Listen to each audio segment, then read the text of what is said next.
the topic for tonight is moving on up.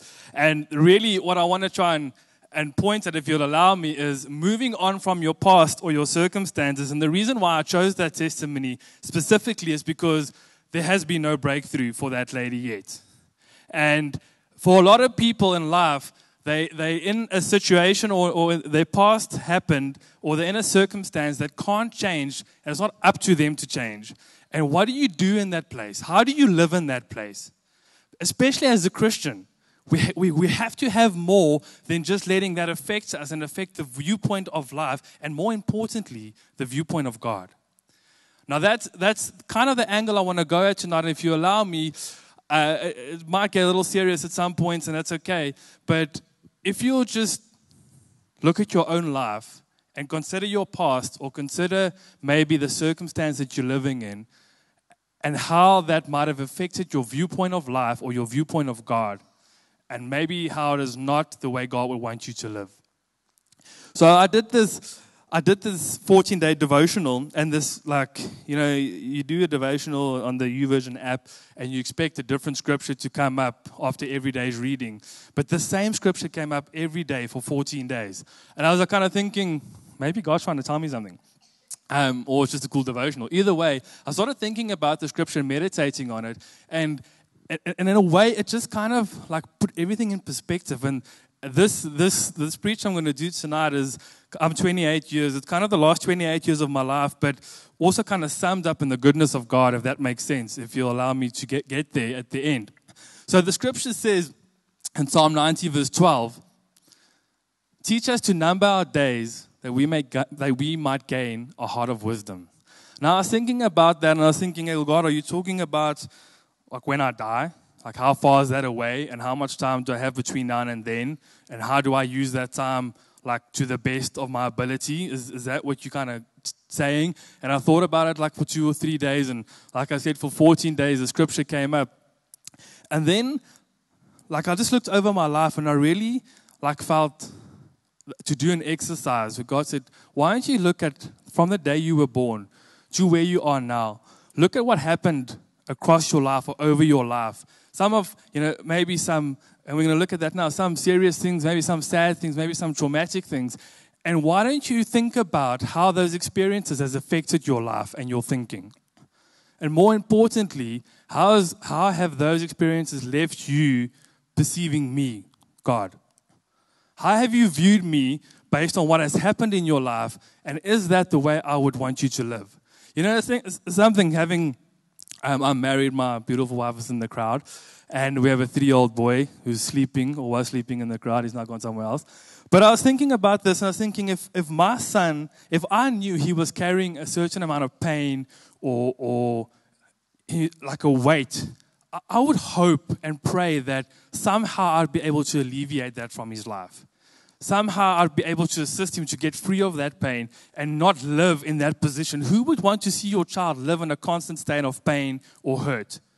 Right? You wouldn't want to. And I kind of feel like that's the way God sees us. It's I don't want you to live in a constant state of pain or hurt. So I want you to overcome. But the problem with that is that unless we're willing to overcome, God can't do anything. We're stuck. And more importantly, we're stuck in our perception of who He is. And this is why this morning was so epic with Chuck, talking about our 3 greatest needs: identity, love, and affirmation.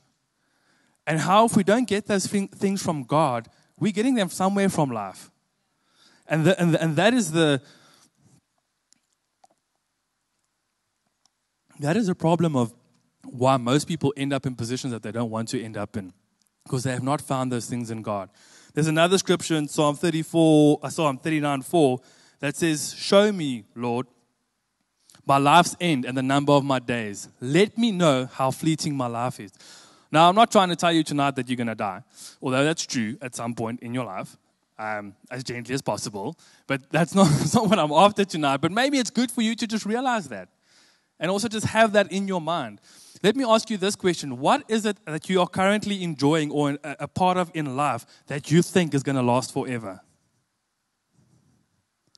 There's not too many answers to that question, is there? Because even the people we're around, the things that we are enjoying, the circumstances we're living in, whether they're favorable or not, will not last forever. There will come a day where that will end. And depending on how attached you are to whatever you think is going to last forever, when that does end, might do something to your life that you don't like. So this is the little exercise I want you to do. I'm going to do it with my life on the screens, and you'll get to see that. But do this with yourself, maybe at home or in the week. Just draw a little line like that. Put your birth date. Yes, I am that young. And, put today, or if you want, you can put the infinity sign if that's what suits you. And just maybe put on that line maybe 5 or 6 things from your past that has happened. That if you think about back on your life, you can go, oh, that was hectic or that was serious. Maybe it's something you've done. Now, what I'm going to put up there tonight is just some things I've experienced. And I'm going to touch on one more specifically later on. But that doesn't include maybe some of the stupid things I've done. Who's done some stupid things in life? Oh, yes, okay. You might want to put those there in privacy as well, so no one else can see it. But let me just share what my life with you up until today. See how my life pretty much started when I was 6 months old. My dad had committed suicide. Now, I might do this a few times. I just want to do a plug here or a punt for People Matter. I was 26 when I did People Matter for the first time, Grief Share. And never in my life did I think something that happened when I was 6 months old would still be inside of me when I was 26. But sitting through that 13-week course and learning how God supports you through something like that, I realized how much of a person I had become out of that experience. And it was quite frightening because I thought, I started to understand things about myself that came out of that. And I never even thought about it. But it had shaped my life already. So then at 6 years, when I was 6 years old, my mom remarried, which was a story in itself. But this guy, my stepdad, I knew him as dad. First guy in the house, well, that stayed for a long time. Yeah, you can laugh. It's cool. It's chill. It's over. Jesus has done a good work. It's fine.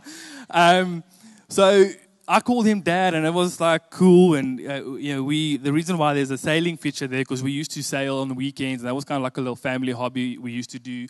And they were together for 6 years, but then when I was 12, they divorced.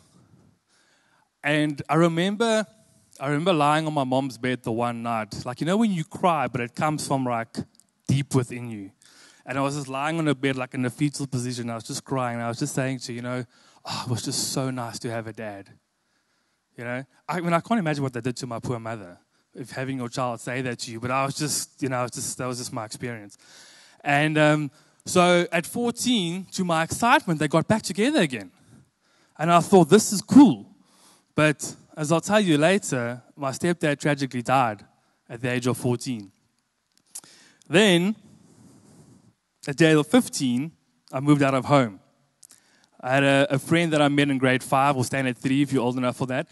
And when at beginning of standard 7 or grade 9, I moved out of home and I went to live with them. And I'm very grateful for what his parents did for me. But then at the age of 18, there's a little bit of a silver lining. I got saved. I finished school.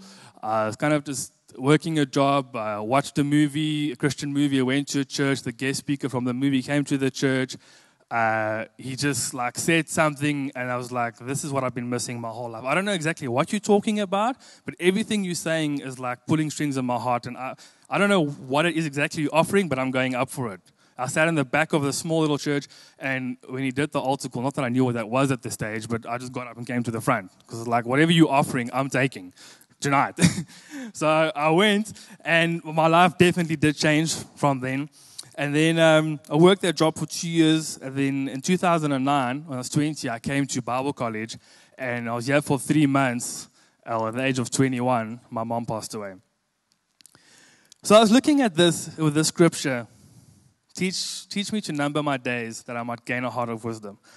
And I thought to myself, there's a few things that have happened in my life. And out of every one of those experiences, a part of me died.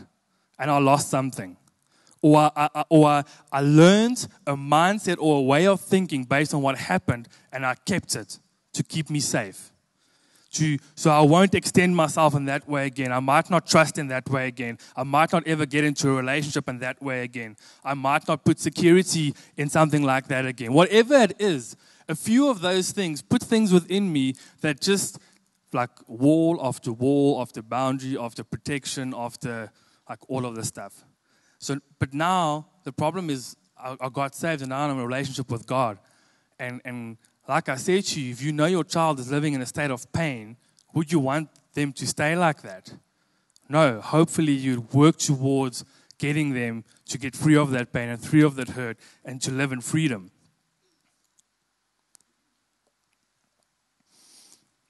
So that's exactly what God has done. But let me just ask you this. Please will you raise your hand if you've ever been through a difficult time? If you've been through trouble or through something traumatic or you've lost someone, it's just something that kind of rocked your boat a bit. Something that, keep your hand up because I need to know that I have your attention. Okay? Now you need to make me a promise. Actually repeat this after me. Say, I will not shut down when I read the next scripture. Okay, now you made a promise, hey? Because people tend to read the scripture and just go zoop. And you're not allowed to because you made a promise. And the scripture is this in John 16:33. It says, in this world you will have trouble. Now just based on your hands in the air and what that scripture says, I'd say the Bible is true, right? But you just confirmed the Bible. Thank you for that. But, and this is the part I don't ever think we all get to. But take heart, I have overcome the world. What does that mean? And what does that mean in the context of why you raised your hand? What does that part of the scripture speak into that situation that you thought about when you raised your hand? It says, but take heart, I have overcome the world. And here's another scripture that we tend to just shut down on because it just seems like one of those Christian things Christian people say when bad things happen. It's Romans 8:28. It says, and we know that in all things God works for the good of those who love him, who have been called according to his purposes. Again, as a scripture, we're like, when something hectic happens in your life, that's the last thing you want someone to say to you. And like my fear in even talking about this message and bringing it up is that I don't want you to take a position of, okay, well, bad things are going to happen in my life. I can't do anything about it, so I'll just accept it. No. That is not what I'm saying. But what I'm saying is when something does happen that is like hectic or traumatic or that you didn't quite expect, you can still trust God to overcome, to maybe even bring a breakthrough or healing or a deliverance or whatever. But even if he doesn't, you can still overcome regardless of that situation. You can still live in freedom. Now, talking about freedom, I just want to thank Nat and Terry. I took this to them 2 weeks ago, and I was like, this is on my mind, and and they both kind of sat with me, and Natalie made all the media, and Terry helped with some of the points. So if it's a bad preach, you can talk to them. I just brought up the idea. So when we're talking about freedom, what would you think classifies you being free? And I was thinking about some myths, but I would say if you're happy, if you're whole, and if you're at peace, I think you're living in a place of freedom. If you're happy, if you're whole, and if you're at peace, you'll be living in a place of freedom. Now, immediately for some of you think, oh, God, I missed that boat. Missed the happiness boat. I missed the whole boat. I definitely missed the peace boat. Like my life has gone far too down the drain for that to happen. And this is for fun, 3 myths about these things. Myth number 1, happiness. You'll only be happy if you have lots of money. Hey, you just think anyway, you just think like if I can just, maybe earn $5,000 more a month, I can get DSTV and I have Super Sport and everything will be fine. Or I can buy that car that I want. I'll really be happy. But who of you's thought that you've got the money and a couple of months later you're like, what happened? Like happiness was supposed to come out of this and it's not there. I don't know what happened. Maybe I need more money. So no, money will not make you happy. What about wholeness? You will never be whole if you haven't been pure. You think, I have screwed up too much to ever be whole again. Let me remind you of that scripture in John 16:33. But take heart, I have overcome the world. How badly you stuffed up does not stop you from being whole, ever. And then myth number 3, peace. Now, if you can't make out that photo, there's a bunch of bunch of soldiers playing soccer in the midst of war. You cannot have peace when you're at war. Or you cannot have peace while you're going through the most hectic situation that your life is ever going to go through. No, you can. Or you cannot have peace when you've just lost everything that you've ever worked for. No, you can. Or you cannot have peace when you've just lost the person you've loved. No, you can. But see, that's the myth, is that we think when things go wrong, peace goes out the window. That's actually when peace steps in.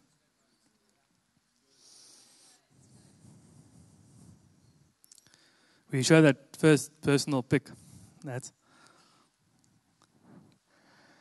Now, I'm the good-looking young boy on the right. Skinny one.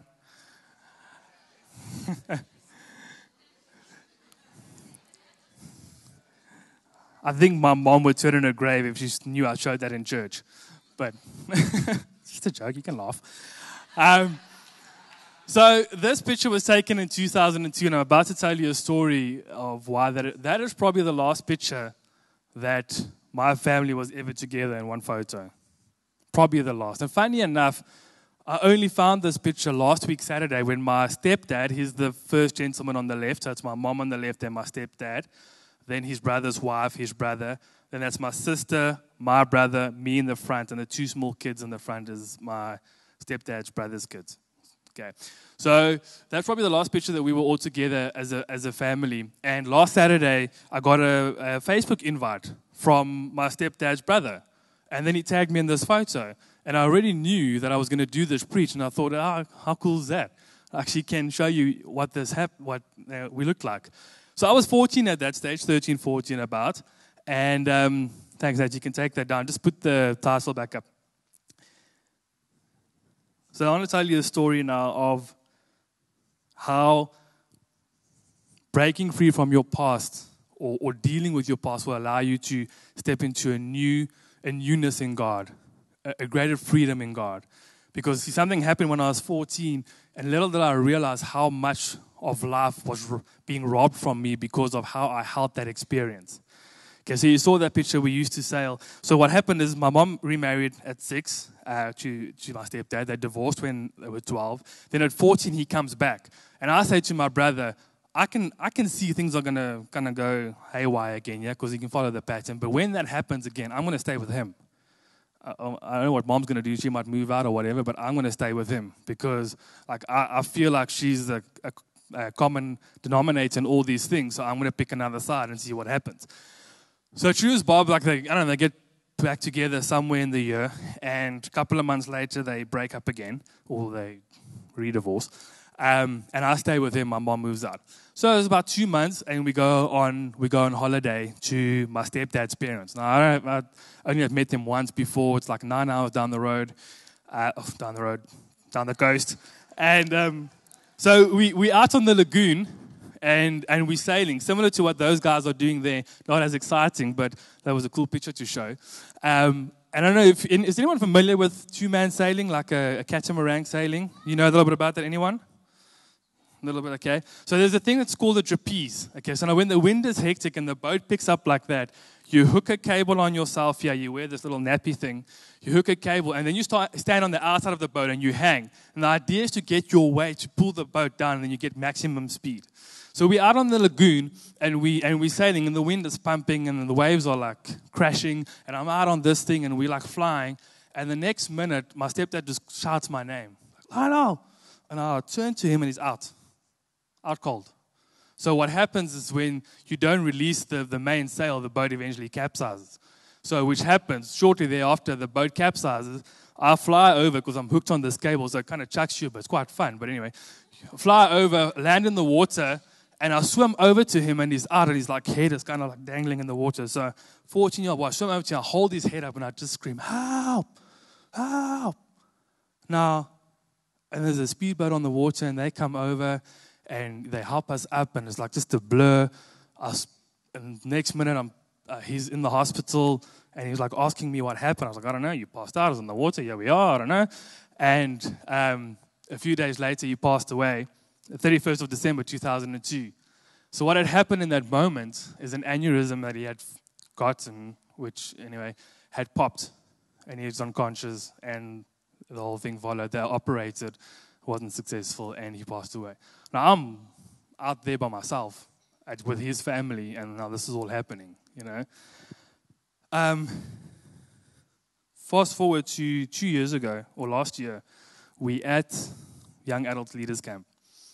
And I just really want to honor Simon. We go on this camp, you would think you've got your young leaders together. You're going to like drill them with information about how our young leaders are going to run for the next year.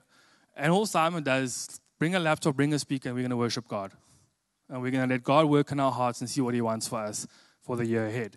So like, oh, cool, yeah. We're worshiping, and we're just talking about how no one is unqualified to serve God, and you can do anything for God. You just have to make your life available, and da-da-da-da-da. So we're standing there, and we're worshiping, and we're singing this Good, Good Father, and I'm just thinking, and I'm saying to God, like, you know, I'm so excited about my life, and da-da-da. And it's like God saying to me, there's something we need to deal with. No, this is last year. I'm thinking, gosh, what did I do? So on the way, it was something I said. And the next minute, I'm back in my mind. I see myself in the water holding my stepdad's head like this. And he's out, and I don't know what's happening. And God says to me, I need you to tell me what's going through your mind right now. And what do you feel? And I'm terrified. And that experience absolutely terrified me. And I was like thinking about it and just talking with God in worship. And I'm bawling. Like I'm really just opening up to God. And he says to me, unless you choose to trade that identity of fear for a child of God, you're going to be stuck. That happened. And you understand why God challenged me on that in a compassionate way, is that for me, when my stepdad came back and I chose to stay with him, I made a decision to put my hope and my future and my trust in a man. I made a decision to leave my mom, to stick with this man because this is going to be my future. Things are going to be right now. Things are finally going to work out for us because I'm staying with him. And then 3 months later, he dies. With that experience and that accident. You know what? When I left that experience, what I never realized until last year is I never, ever put my trust in anything again to work out for me. Or to go my way. Or to have a hope or a future. It's just surviving. Hiding all that stuff and just surviving. God was saying to me, I can't let you live like that. I want you to be a child of God. And how awesome was it this morning that Chuck Bentley spoke on identity the way he did? Because that's exactly what it was. But you see, for some of us, it's too comfortable to let that go. Because we can hide behind our past. It gives us an excuse not to succeed in life. It gives an excuse to not succeed in God or not to choose God or allow God to work in us. We'd rather stay broken and hurting because that way we don't have to do anything for God, or we don't have to get out in life and trust God for the best. We can just let that experience keep us back there and not let us be free, because in that way we're out the spotlight, we're not trusting for anything, and most importantly, we're never in the danger of ever getting hurt again, but you're living in a constant place of hurt. You know, we've been doing this series called Safe or Faithful. Unless you make an effort to be restored in the things that have been holding you back from your past or your circumstances, you'll always live safe. Because living faithful is living as a child of God and is living according to the promises and everything that we are allowed to expect from Him. You see, for me, it was a big thing to ask God for something. Because I had made a decision based on that experience that I'll never trust in anything again. Because when I did it, that's how it ended. So I'm done. And God was saying, but I can't work like that with you. That's not who I am to you. And unless you're willing to let me be your father and you be a child of God, this is going to be difficult to move ahead. Now, we did that timeline. We're going to do a worship song now. Then I'm going to come back. But I just want to challenge you and ask you, what has happened in your past, or what circumstance are you living in, or has affected your perception of God? What have you left undealt with? What are you living in a lesser state in? won't you, in this next worship song, just at least just speak to God? I'm not asking you to do anything big. Just in worship, open yourself up to God and even ask Him if you don't know, but you know there's something, you don't know what. Ask Him to just gently reveal it to you. Because God will deal with you one thing at a time. He can't possibly unpack all of that in one moment, because I'd never be able to cope with it. But as life goes on, don't let past experiences or a circumstance stop you from living the best in God, from having the most in God, for seeing God who He is based on the Word, not based on your experience. I'm telling you, there's people in this room that have been through some hectic stuff. And I can't promise you that it will never happen again. And I can't promise you that life will be perfect from now on. But I can promise you that Jesus has overcome the world, and with Him, in a relationship with Him, you'll be able to overcome anything. It doesn't take the experience or the hurt away, but it gives you a shoulder to cry on, and that you might find restoration. But let me tell you what, if you don't find restoration in Jesus for the hurt that you have, you'll look for it in abusive substance, you'll look for it in bad relationships. You'll find something that will just give you a moment of peace or freedom, but it's not sustainable. Only Jesus can walk into that place and set you free and give you wholeness, peace. Remember, freedom is happiness, wholeness, and peace. What is stopping you from having those three things? How have you disqualified yourself from having those three things?